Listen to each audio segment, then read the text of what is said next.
My wife said she wanted a divorce. Not angry, not sad, just finished. She told me she wanted the house, the savings, the accounts I had built slowly, methodically. Then she added that she did not want full custody of our son. She said she needed her freedom. I remember the morning clearly. It was quiet in a way that felt staged. The house was clean but hollow. Our son was still asleep. I sat at the kitchen table with my hands wrapped around cold coffee. Not because I liked it that way, but because I had forgotten it was there. Something had already ended before anyone said it out loud. She came down the stairs dressed for work, calm and precise.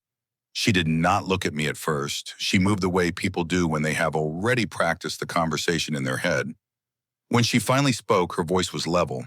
She said she wanted a divorce, not angry, not sad, just finished. I did not respond right away, not because I was shocked, but because I was measuring what this meant. Years of quiet compromises, of choosing peace over being right, condensed into a single sentence. I looked past her toward the hallway where our son's door was closed. That door felt heavier than any word she had used. She told me she wanted the house, the savings, the accounts I had built slowly, methodically. She spoke as if listing furniture, efficient and unemotional. Then she added that she did not want full custody. She said she needed her freedom. The words sat between us like a receipt slid across a counter. I felt something settle in me then. Not anger, not fear, but clarity. I had spent years making myself smaller so the marriage could breathe. Now there was space and it was silent. I realized she was not asking for our son because she believed he belonged to me already. When she left for work, she kissed our son on the head. He was half asleep, unaware of the negotiations forming around his life. I watched from the doorway. She did not look back at me. The car pulled out of the driveway like it always had. Routine intact. I cleaned the kitchen slowly after that, wiping a table that no longer belonged to both of us. I understood something important in that silence. She wanted everything except the part that required patience, presence, and time. I stayed standing there long after the house was clean, planning nothing yet, only noting what had been given to me. The papers arrived a week later, thick and formal, placed in my hands by a courier who did not know he was carrying the end of a routine. I set them on the counter and waited until the house was empty. Our son at school, the walls quiet enough to hear my own breathing. I read every page slowly, not because it was hard to understand, but because I wanted to see where she thought I would give in. The requests were precise. The house, the accounts, the car, the retirement I had contributed to, long before she noticed it existed. The tone was confident, almost generous, like she expected gratitude for leaving me the role of father. What struck me most was how little space our son occupied in those pages. His name appeared but without weight, a line item instead of a life. She was offering me primary custody as if it were a favor. I realized then she believed parenting was something you stepped into when convenient. I called a lawyer that afternoon, an older man with a calm voice. He listened without interrupting. When I finished, he told me something simple. He said, "Custody is not taken, it is demonstrated." Those words stayed with me. They felt heavier than any legal threat. That evening, I cooked dinner the way I always had. Nothing special, just food that made the house feel normal. Our son talked about school, about a test he thought he failed. I listened carefully. I understood that consistency was already my evidence. She came later than usual, distracted. She barely noticed the routine continuing without her direction. She mentioned the papers casually, asked if I had seen them. I told her I had. She nodded like that closed the subject. That night after our son slept, I did not reread the papers. I folded them neatly and placed them in a drawer. Not hidden, just waiting. I was not planning revenge. I was preparing to remain visible. She believed I would accept the shape she drew for me. She had not yet noticed I was already standing somewhere else. The days began to change in small, unnoticed ways. Not dramatic shifts, just quiet adjustments that stacked on each other. I woke earlier, packed lunches with more care, learned the exact rhythm of our mornings. Our son noticed before I did. He stopped asking if his mother would drive him. I rearranged my work schedule without telling anyone why. I left earlier and came home earlier. My manager agreed without question. I had never asked for much before. Now I asked for time, and time was the only thing that mattered. She seemed relieved by these changes. She commented on how smoothly things were running, how cooperative I was being. I let her believe that cooperation costs nothing when you already know what you are protecting. The lawyer called to review next steps. He asked about routines, about school pickups, doctor visits, bedtime habits. I answered without checking a calendar. My life had narrowed in a way that made memory easier. At school pickup, notice of the other parents, the patterns of who arrived and who rushed, who stayed and who checked their phones. I stood there every day at the same time. Teachers began to nod at me. Familiarity builds credibility without effort. She missed 2 parent notices that week. Nothing urgent, nothing dramatic, just details slipping past her. I forwarded them without comment. She thanked me, unaware that absence records itself. At night after our son slept, I reviewed finances quietly, not to hide anything, only to understand. I separated emotion from numbers. She was still asking for everything, but she had stopped asking about him. One evening, our son asked if things were different now. I told him yes, but not worse. He accepted that answer easily. Children trust consistency more than explanation. I understood then that stability was not something I would argue for later. It was something I was already proving. I did not feel victorious, only steady. She was preparing to take everything. I was preparing to keep what mattered. The difference between us was quiet, but it was growing. By the second month, she had stopped paying attention to the small things, not because she was careless, but because she believed they were handled. I had become the background, the reliable surface that allowed her to focus on herself. That was fine with me. She traveled more often then, short trips framed as work opportunities. She packed quickly and left lists on the counter, reminders I already knew by heart. She trusted that the house would continue without her effort. Our son adjusted without complaint. Routines do that for children. They soften sharp edges. He stopped waiting by the window when she was late. He finished homework at the same time every night. He slept without questions. At one school meeting, her chair was empty. The teacher spoke to me directly, used my name without checking the roster. She handed me forms and schedules. I signed where needed. The absence was noted without anyone saying it aloud. She asked later how the meeting went. Casual, distracted. I told her it was fine. She accepted that easily. She did not ask for details. People only ask when they believe they are still central. The lawyer requested updated notes. I sent them without commentary. Calendars do not argue. They only show patterns. Each pickup, each appointment, each bedtime was a line that leaned quietly in my direction. One night she mentioned the settlement again, said she expected things to move faster. I listened without interruption. I nodded when appropriate. She mistook my calm for a concession. After she went to bed, I stayed up folding laundry, our son's clothes sorted and placed back where he expected them. Order teaches safety better than reassurance. I understood then that she was no longer competing with me. She was competing with the life I had already built without announcement. I did not feel ahead, only aligned. She was reaching for everything she could name. I was holding what she no longer saw. The shift came quietly, but it was real. She began asking questions that carried weight, not about our son, but about money timelines and signatures. She wanted movement. I stayed still. Stillness unsettles people who expect momentum. Her lawyer sent a revised proposal, sharper around the edges, deadlines highlighted, consequences implied. I read it once and set it aside. Pressure only works on people who believe they are late. She noticed my lack of reaction at dinner. She asked if I understood what was at stake. I told her I did. That answer seemed to bother her more than disagreement would have.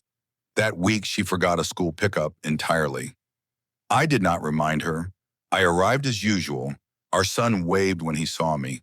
No confusion on his face, only recognition. She apologized later, briefly, then blamed her calendar. I accepted the apology without commentary. Excuses dissolve faster when they are not challenged. The lawyer called again, his tone unchanged. He said documentation was strong, consistency was visible. He suggested patience. I told him patience was not difficult when nothing needed to be forced. At home, I made one adjustment. I enrolled our son in an after-school program he had mentioned months ago. It fit my schedule perfectly. He came home excited, telling his mother about it. She smiled but asked why she had not been consulted. I told her it was handled, the same word she had used for months. The air shifted slightly. Then she heard something she did not expect to hear from me. That night, she reviewed the calendar more closely than before. I watched without interruption. Patterns are loud when you finally look at them. I did not enjoy the tension, but I did not retreat from it. She was beginning to understand that everything she wanted was no longer the only thing that mattered. And that realization was heavier than any argument. She started paying attention again, not to our son, but to me. The way people watch a door that no longer opens when expected. Her questions became indirect, framed as concern. She asked if I was overwhelmed, if I needed help. I told her everything was manageable. Her lawyer requested a joint meeting. The tone polite but insistent. I agreed without urgency. Urgency belongs to people trying to recover something already lost. At the meeting, she spoke more than usual, outlining her expectations again. The same list delivered with added firmness. I listened and said little. When asked about custody, I spoke plainly. I described mornings, evenings, weekends, not feelings. Routines do not invite debate. I noticed the shift then. Her posture changed slightly. She leaned back as if recalculating. Control is easiest when it moves in one direction. At home, she became sharper around the edges. Small criticisms returned. The way I folded towels, the way I planned meals, familiar habits resurfacing when confidence thins. I acknowledged nothing. Resistance feeds on attention. Our son remained unchanged. That steadiness was the loudest contrast. He moved through days without hesitation, secure in expectation. She noticed that too. One evening she asked if I was trying to take him from her. The question was framed carefully, but the fear underneath was real. I told her no. I told her he already knew where he was. She did not respond right away. Silence can be an answer when options narrow. Later that night, I updated the lawyer, nothing emotional, only factual. He replied with one line, "Keep doing exactly what you are doing." I went to sleep without replaying the day. Momentum had shifted without noise. She was still reaching for control, but it no longer lived where she expected, and she could feel that now. The court date was set quietly. No dramatic countdown, just a notice filed and acknowledged. She marked it on the calendar in red. I wrote it in pencil. Permanence feels different when you trust the process. In the weeks before it, she tried harder, staying home more often, asking our son questions she had not asked in months, helping with homework once or twice. Effort appeared suddenly when consequence approached. I did not interfere. Correction would have looked defensive. I watched quietly as routine absorbed her attempts. Consistency does not bend easily once it has shape. She began referencing fairness more often, using the word as if repetition would give it weight. I responded with facts, times, dates, receipts. Fairness sounds different when it is written down. The lawyer reviewed everything one last time. Attendance logs, school emails, medical forms, schedules filled in without gaps. He said little. His silence carried approval. At home, tension settled into the walls. Conversation shortened. Her confidence thinned. She watched me the way people watch weather they can no longer predict. Our son asked who would take him to school next year. The question, simple and practical. I told him I would. He nodded and went back to his drawing. Certainty travels fast when it is believable. The night before the hearing, she stayed up late reviewing paperwork. crossing out notes and rewriting them. Searching for something she had missed, I slept early, not from confidence, but from alignment. There was nothing left to adjust. The record spoke without my voice. In the morning, we left the house together, separate cars, separate thoughts, the same driveway. I realized then that the quiet work had already done its job. Whatever happened next would only make it visible. The courtroom was smaller than I expected, not imposing, just functional, chairs arranged with no comfort in mind. She arrived early and sat stiffly, papers aligned in front of her like armor. I took my seat and waited. When the judge entered, the room shifted, not emotionally but structurally. This was not a place for persuasion. It was a place for verification. Voices lowered, movement slowed. Her lawyer spoke first, confident and practiced, outlining entitlement and expectation, numbers and property, the language polished and distant. Our son mentioned only briefly. When my lawyer stood, his tone was even, unremarkable on purpose. He spoke about days and nights, school calendars and meal plans, medical appointments and attendance logs. He did not raise his voice. He did not need to. The judge asked me questions directly, simple ones. Who handled mornings? Who attended meetings? Who adjusted work schedules? I answered without pause. Truth requires no rehearsal. She was asked similar questions. Her answers wandered, not dishonest but unanchored. She referenced intentions more than actions, future plans instead of present routines. I did not look at her while she spoke, not out of cruelty, but because this was no longer between us. It was between record and request. The judge reviewed documents quietly, pages turning slowly. The room held still, silence stretched, but it was not uncomfortable. It felt earned. When the judge spoke again, the words were measured. Custody established based on continuity and demonstrated care. Primary residence confirmed, decision grounded in evidence. I felt no surge of victory, only relief settling where tension had lived.